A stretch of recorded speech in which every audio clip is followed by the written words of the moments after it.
Hello, everyone. Homer White back again. We're working on Open Intros to Statistics, section 2 of chapter 1 on data basics. Let's go and grab the slides and also the DA for this section. So in our studio, looking at our home folder, we go ... common folder, COM, say OK. Dr. White stuff. And Math 111, slides, OS 1.2 Data Basics slides, asked to view it in the web browser. Head back to our studio, click on the Math 111, go to the DAs,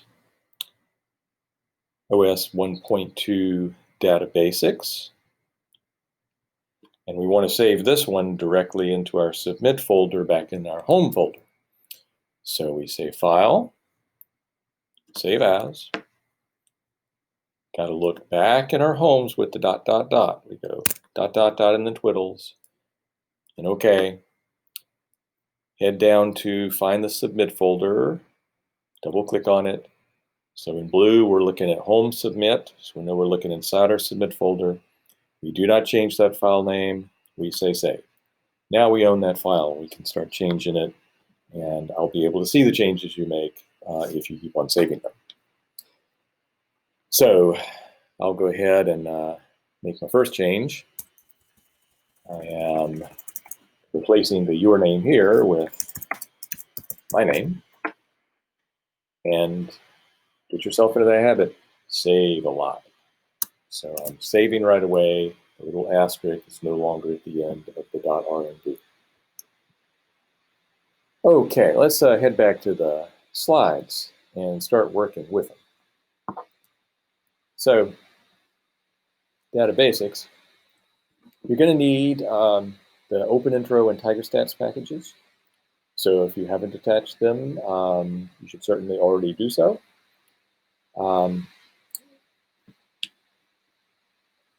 I will just go ahead, since I've already attached them, and look into the first section.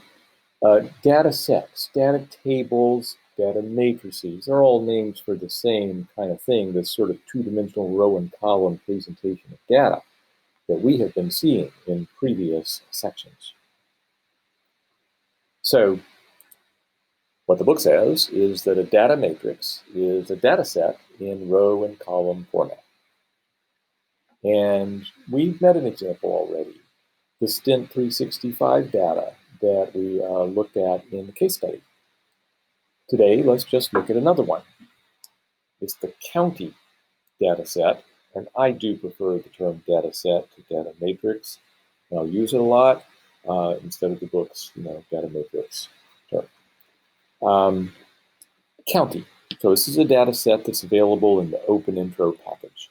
And time for us to learn about it now with view and help. So copy, head back to our studio,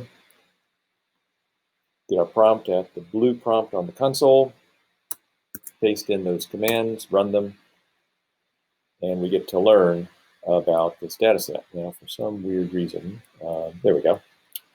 We got the help coming up. So we could, if we wished, look at it right there, or we could pop it up big as a new tab on the browser. And we would get some description that says, this is data for 33,142 counties all across the United States. Every row is going to be a county. And then there's like 14 columns, and these are variables that are measured on the counties. And here are these variables. Name, the name of the county. State, the name of the state the county is in. Pop 2000 is the population of that county in the year 2000. And it goes on like that. We'll close that out for now. And take a look at the view. So it's quite a big data set. You can scroll down and get way, way down into it. We'll just take a moment to kind of show you that view. And you can scroll over to get a look at all of the different variables. Okay, we'll keep the county up here as we take another look into the slides. Here we're just showing a few sample rows and a few sample columns. So the name column, state column, Pop 2000 column, and one that I didn't talk about just a moment ago, median income for the county. So like Watauga County has a median income of $53,255. So just real quick, we'll talk about medians in a later chapter, but if you took every household's income in that whole county and you put them in a row from the smallest income to the biggest income, and you went right to the middle, that income that's right in the middle would be the median income. $53,000 for Watauga County in Alabama. Okay, that's just saying again, every row here stands for an individual county. There are other technical names for what the rows are. You can hear the rows in a data table being called cases, or you could hear them being called observational units. You can also hear them being called individuals, even when they're not people, even when they're things like counties. And the columns in a good data set, they always show the variables that are being measured on the individuals. And so the variables that we're talking about here in these slides were the name variable, the state variable, Pop 2000, and the med_income variable. Hey, and when you look at the variables in a data set, you always want to pay real careful attention to exactly how they're spelled. So they're real serious about all lowercase there and that underscore as well. And the underscore, if you need to reach it, is right over, is the shift on the dash key in your keyboard. It's up there next to the 0. Okay, a little bit more about variables. Broadly speaking, there are two types of variables that we could measure on individuals: numerical variables and categorical variables. Now, numerical variables are roughly variables where the values that are possible for them are numbers. And there are two types of numerical variables. There's discrete numerical variables. So these are variables where there's like a smallest difference between two possible values. Like think about the variable number of sisters that a person has. Somebody could have 0 sisters, or 1 sister, or 2 sisters, or 3 sisters, or 4 sisters, and so on. But between two consecutive values, like 0 and 1, or 3 and 4, or 10 and 11, the difference is 1. And there is no smaller possible difference. You can't have 1 sister or 1 1/3 sister. There's no difference smaller than a 1. And when there is a smallest possible difference between two values, then we say that the variable is discrete. The other type of numerical variable is a continuous one. And there's no smallest possible difference between two values. So the values will typically be some range of real numbers. So examples of that might be like height, your height in inches. That's a range of real numbers. Any real number bigger than or equal to 0 is theoretically a possible height for a person. Like one person could be 69.232 inches, and another could be 70.3 inches. And what really makes it continuous is that there's no smallest possible difference between two people's heights. Two people could differ by an inch, or 1/10 of an inch, or 100th of an inch, or 1/1,000,000th of an inch. There's no smallest possible difference. Same for your weight in pounds. Again, the values are a range of real numbers, everything bigger than or equal to 0, because there's no possible difference, no possible smallest difference between 2 weights. Now, the other broad type of variable is not the numerical variables, it's the categorical variables, okay? So typically they're the ones whose values are not numbers. And what they function to do is put the individuals into groups. And again, there are 2 types of categorical variables. There's your nominal categorical variables. Nominal categorical variables are when you look at the possible values for them and they don't come in any natural order. Like think about the variable sex. And let's imagine now that there's just 2 possible sexes, male and female. It's not like female is bigger than male, or comes before male, or comes after, or anything like that. And so sex is a categorical nominal variable. Eye color, same thing. You know, blue, brown, hazel, and lots of other possible eye colors out there, but there's no order to them. It's not like blue is best and then brown and then light green is worse or anything like that. There's no real order that's meant. On the other hand, in some categorical variables, there is a natural order. And those variables are called ordinal variables. For example, level of education for a person. Maybe the possible values are high school grad, some college, college grad, master's degree, PhD degree. That's an order from the least amount of education, high school grad, up to the most, PhD.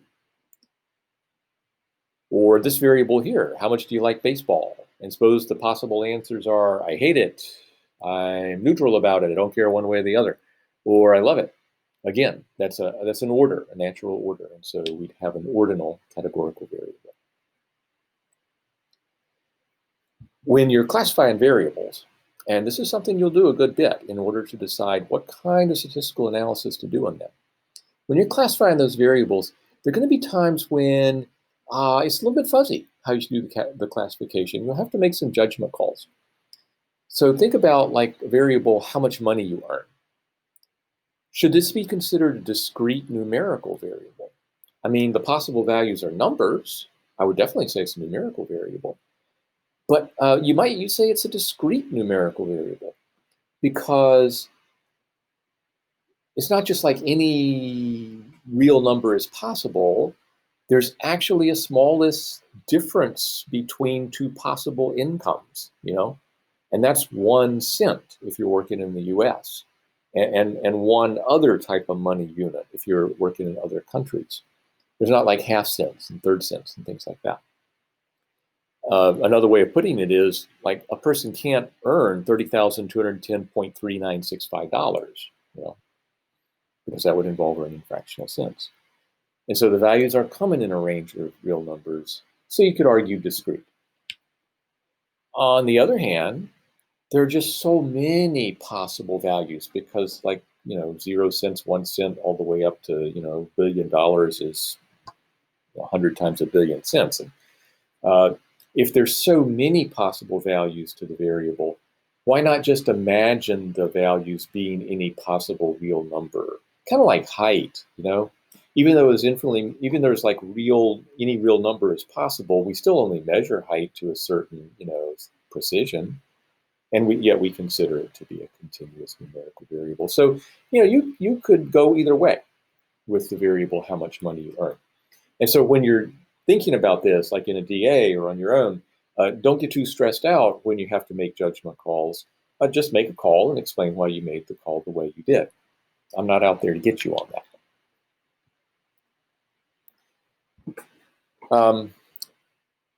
Little caution on categorical variables. Sometimes a variable that's actually categorical will get coded using numbers. You would see this a lot more kind of like in very old data sets when computers were still new and weren't able to hold much storage space. And it was like, took a lot less storage to store things with numbers than with words, text. And so like you might see a sex variable coded like 0 is female and 1 is male, or the other way around, you know, 1 is female, 0 is male. And that does not make sex a numerical variable. It's still categorical, And the 0 and the 1 are just being used as codes for the two different groups, female and male. Or that how much you like baseball variable. It could get coded as a -1, 0, and 1 for the hate it, neutral, and love it. Just because you see numbers there doesn't mean it's a numerical variable. It's not like there's one unit of difference between any of those two reactions or anything like that. The numbers are just codes. They don't go naturally with the values. And so you would still want to consider those to be categorical variables, even though they show up as numbers in some data sets. To help you out here, just a little map to show you the possible classes of variables. Broadly, numerical or categorical, and within numerical, you've got your numerical continuous and your numerical discrete, and within your categorical, you've got categorical nominal and categorical ordinal. Now, there's another way to classify variables, not by what type of values they have, but by the role they play in your research and analysis of a situation. And that's into explanatory versus response variables. To get a handle on this, think back to the stint study again. And so just real quickly, I'll go ahead and run it again over in our studio, because that's what we do when we work through the slides. We always are stopping and giving it a try and reminding ourselves of things that we've done before. And oh yeah, that was the 451 patients, every row here in the data set was a patient.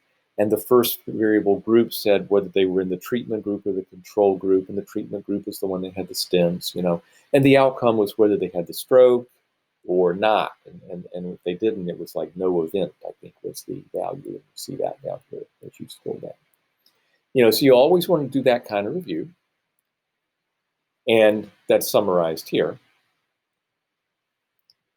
And what we were interested in there in that study was whether these two variables, group and outcome, were associated. Does whether or not you get the stents, your treatment group, does that have anything to do with your outcome, whether or not you get a stroke or not? Are these two variables associated? Now, when you got that kind of question, whether two variables are associated, then very often you're going to be wanting to consider one of them to be an explanatory variable and the other one to be what we call the response variable. The explanatory variable is the one that we think might help cause the response, or that we might plan to use to predict values of the response variable. In the stint study here, group is pretty clearly the explanatory variable, because we were wondering if using stents would cause you to have less risk for strokes, and we were surprised to find that they actually cause you to have more risk for strokes. So we're thinking the group variable could help cause the outcome variable to be what it is for people. And so then we'll think of the outcome as the response variable when we're in that case study.